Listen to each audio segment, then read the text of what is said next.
Qu'est-ce que le syndrome méditerranéen ? Merci d'avoir posé la question. Bien que sa signification reste peu connue du grand public et que la notion reste informelle, ce terme revient malheureusement régulièrement dans l'actualité. Il illustre les discriminations médicales racistes dont a été victime une personne. Yolande Gabriel, 65 ans, est décédée chez elle en 2020 alors qu'elle attendait les secours. Ses filles ont accusé le SAMU d'avoir minimisé son appel et ses douleurs au niveau du thorax. À l'automne 2021, elles ont relancé le débat, estimant que leur mère a été victime de syndrome méditerranéen. Elles ont porté plainte contre X pour omission de porter secours et homicide volontaire et continuent depuis de parler du sujet dans les médias. Et que signifie exactement ce syndrome ? Le sociologue et anthropologue David Le Breton a donné une définition à Lacroix. Il s'agit du fantasme selon lequel les personnes originaires du pourtour méditerranéen seraient moins résistantes à la douleur. Donc le personnel médical qui se trouve face à elle va imaginer que la douleur est exagérée et que les symptômes ne sont pas du niveau prétendu. La notion est en réalité prise de façon assez large pour aussi désigner les personnes originaires d'Afrique et de la région des Caraïbes. Bien qu'il n'ait pas été nommé comme tel, le syndrome méditerranéen a été mis en avant par des spécialistes du monde médical depuis plusieurs siècles.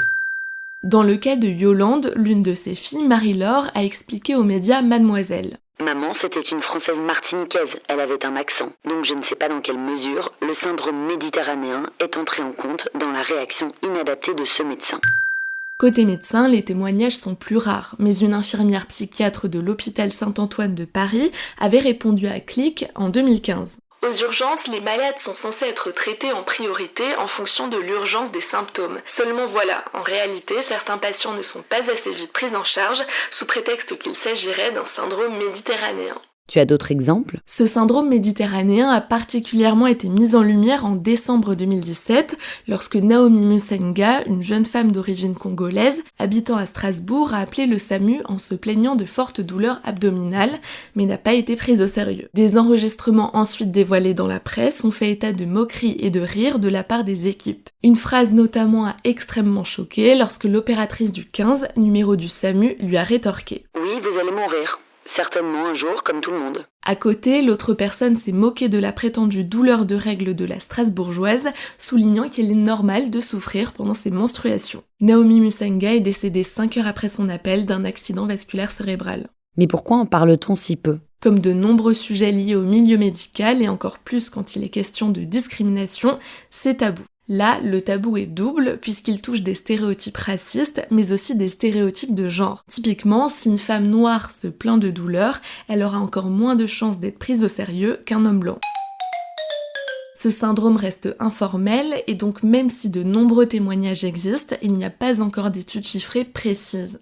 En 2012 tout de même, une étude statistique a été menée par le Syndicat national des jeunes médecins généralistes. Les personnes originaires d'Afrique subsaharienne ont 3 fois plus répondu de façon positive à la question « Vous est-il déjà arrivé que du personnel médical ou un médecin vous traite moins bien que les autres ?»